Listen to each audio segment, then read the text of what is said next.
Hi guys. So this is page 292 and the chapter is How Some Things Changed and Some Things Didn't. That was the only time and the last time that Summer, Shemana, and I sat at a lunch table together, or at any table for that matter. We went back to our different groups, Shemana with Savannah, Summer and Augie, me and Maya, and that was honestly fine with me. Sure, maybe there was a part of me, the part that loves happy endings, that wished things had changed. Shemana and Ellie would suddenly switch tables and start sitting at my table along with Summer. Maybe we'd start a new lunch table together with Jack and Augie and Reed and Amos at the table next to ours. But the truth is, I knew things wouldn't change much. I knew it would be the way it had been after the sleepover, like we had taken a secret trip together, a voyage that no one else knew about. And when we returned from our journey, we each went back to our own homes. Some friendships are like that. Maybe even the best friendships are like that. The connections are always there, they're just invisible to the eye. That's an interesting question. Which is why Savannah would have no idea that Summer and I got to know her friend Shemana as well as we did, and why Maya wouldn't understand the effect her note had on me and Summer, or why Augie didn't know the first thing about any of this stuff that was going on. He has his own stuff to worry about, Summer had told me once, when she explained why she had never even told Augie she'd gotten picked to be in Mrs. Watanabe's dance. He doesn't need to know all about this girl drama. That's not to say there haven't been some changes that have happened. As we entered our last few months of fifth grade, I definitely noticed that Shemana made more of an effort to branch out to other girls in our grade. And when she sees me in the hallway now, she always gives me a warm hello, regardless of whether she's with Savannah. Also, even though Ellie and Maya never patched things up, Ellie and I have hung out after school a couple of times. Not that it's like it used to be, of course, but it's something, and I'll take it. Small steps, as Mrs. Watanabe would say. It starts with small steps. And the truth is, even if Shemana, Savannah, and Ellie did suddenly invite me to sit at their table, I wouldn't go now. It just wouldn't seem right. First of all, I wouldn't want to get an angry note from Maya, or have her bare her teeth at me across a room. But mostly it's because I realized something the day she enrolled her magnificent dot game across the lunch table. Maya's been my friend through thick and thin, my friend, all these years, in her clumsy, loyal, slightly annoying way. She's never judged me, she's always accepted me, and that group of girls at my lunch table, the ones I have nothing in common with, well, guess what? We have a lunch table in common and a ridiculously beautiful game of dots that we play over lunch with the different colored markers Maya's assigned to each and every one of us, which we have to use or she gets really mad at us. But that's just Maya, and that will never change. Oh, I think that's so sweet. All right. This chapter, page 294, is How I Talked to Mr. Tushman. The last day of school, Mr. Tushman's assistant, Mrs. Garcia, found me in 7th period and asked if I would come talk to Mr. Tushman right after school. Maya overheard her and started giggling. Ooh, Charlotte's in trouble, she sang. We both knew that wasn't the case, though, and that it probably had to do with the awards they were giving out tomorrow. Everyone assumed that I would win the Beecher Medal because I had organized the coat drive, and the medal usually went to the student who did the most community service. I knocked on Mr. Tushman's door right after the last period bell. Come in, Charlotte, he said enthusiastically, me to sit at the chair in front of his desk. I always loved Mr. Tushman's office. He had all these fun puzzles on the edge of his desk and artwork from kids over the years, framed and hanging on the walls.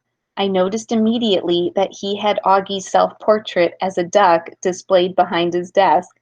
And then suddenly I knew what this meeting was about. So are you excited about tomorrow's graduation ceremony? He asked, crossing his hands in front of him on the desk.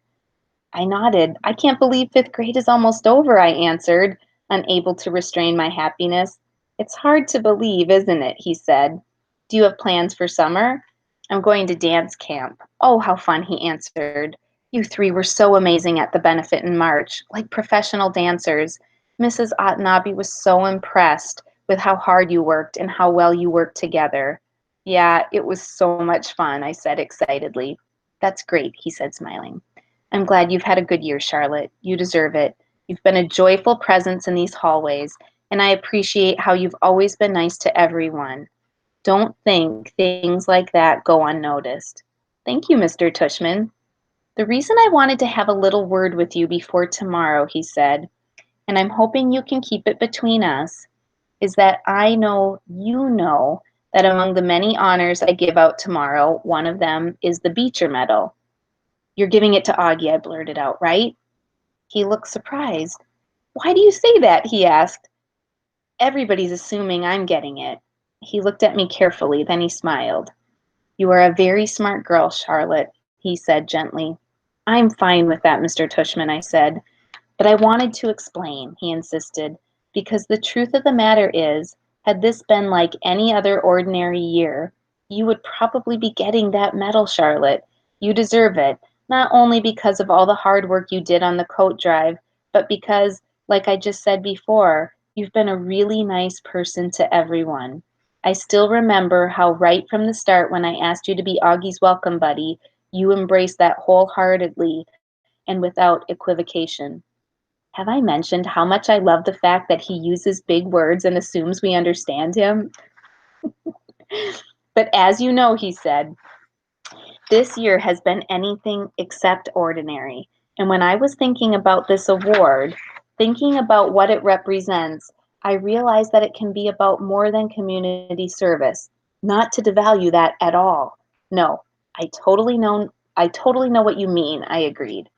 When I look at Augie and all the challenges he has had to face on a daily basis, he said, patting his heart, I'm in awe of how he manages to simply show up every day.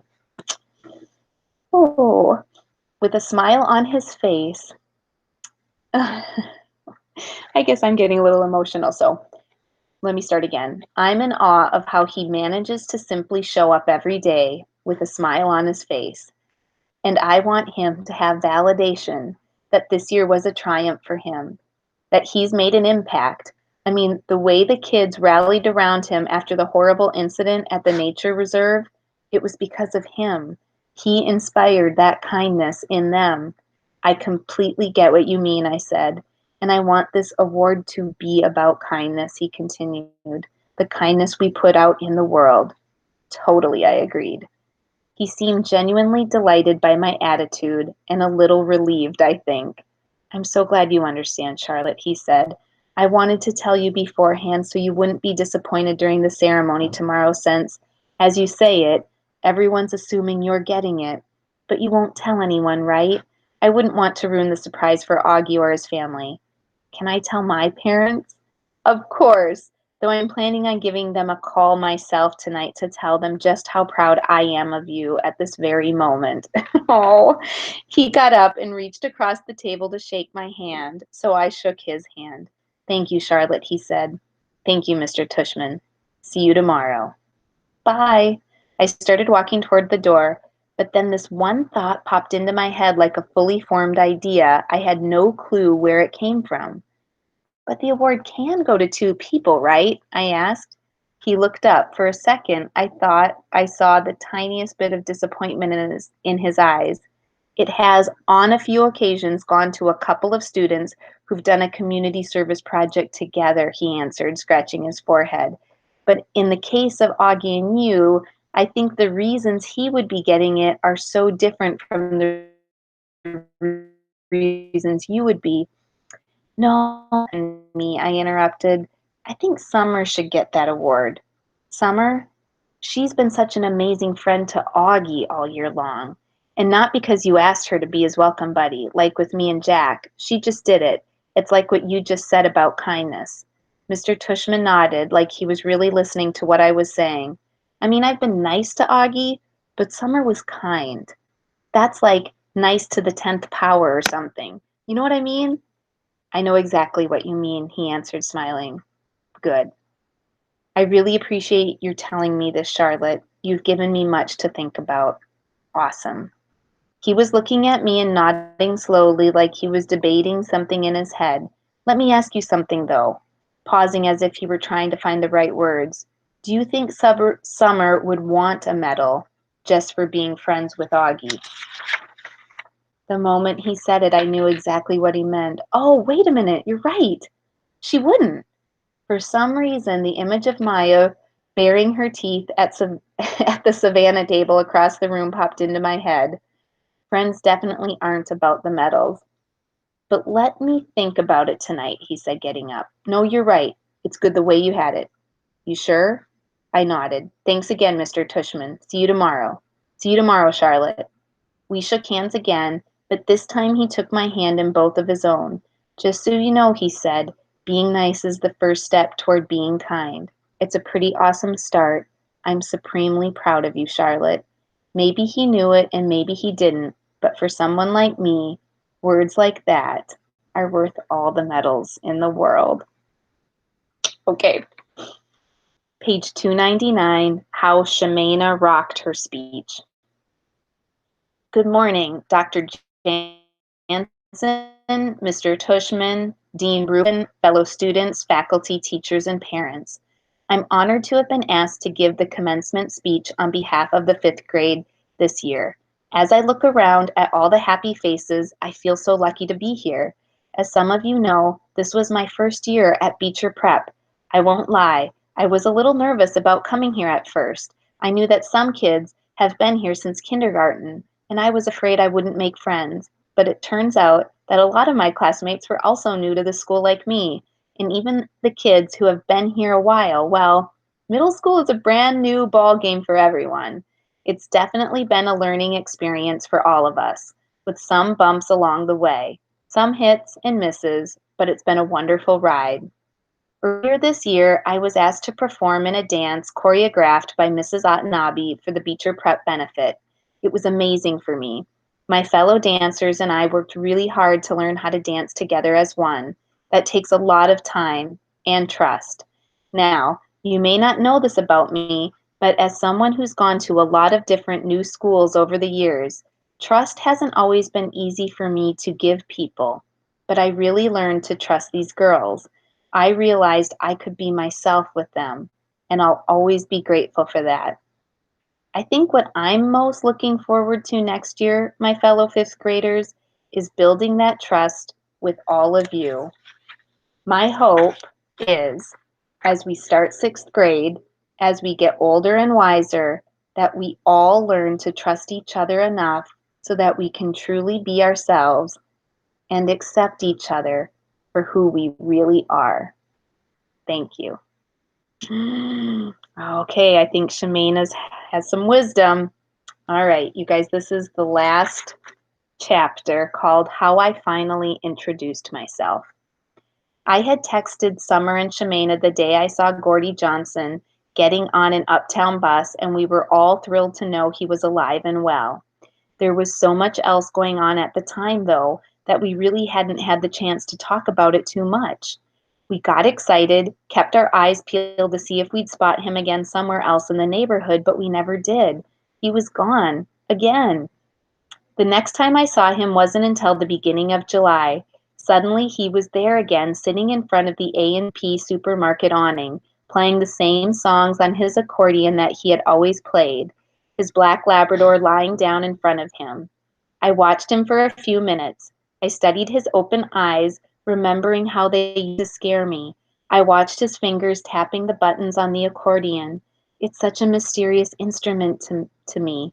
He was playing Those Were the Days, my favorite song. I went up to him when he was finished. Hi, I said. He smiled in my direction. Hello. I'm glad you're back, I said. Thank you, Missy, he said. Where did you go? Oh, well, I went to stay with my daughter down south for a spell.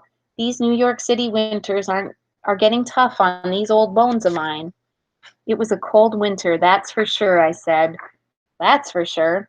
Your dog's name is Joni, right? That's right. And your name is Gordy Johnson? He tilted his head. Am I so famous that you know my name? He asked, cackling. My friend Summer Dawson knows you, I answered. He looked up, trying to think of who I might have been talking about. Her father was in the Marines, I explained. He died a few years ago. Sergeant Dawson. Sergeant Dawson, he said. Of course I remember him. Glorious man. Sad news. I remember that family well. You tell that little girl I say hello, okay? She was a sweet child. I will. We had actually tried to find you. Summer and I were worried about you when you weren't here anymore. Oh, honey, you don't need to worry about me. I make my way around all right. I'm not homeless or anything. I got a place of my own uptown. I just like to have something to do with myself, to get out with Joni. I like the express bus in the morning right outside my building. Get out at the last stop. It's a nice ride. I come here out of habit, you know. Nice people here. Like Sergeant Dawson was. I like to play for them. You like my music? Yes, I said. Well, that's why I'm out here playing, girl, he said excitedly, to brighten up people's days. I nodded happily. Okay, I said. Thank you, Mr. Johnson. You can call me Gordy. I'm Charlotte, by the way. Nice to meet you, Charlotte, he said. He extended his hand. I shook it. I better go now. It was nice talking to you. Bye-bye, Charlotte. Bye-bye, Mr. Johnson. I reached into my pocket, pulled out a dollar bill, and dropped it into his accordion case. Swoosh. God bless America, said Gordy Johnson. The end. All right. I'm hoping to see you girls on Google Meet. All right. I'm going to stop the recording now. All right.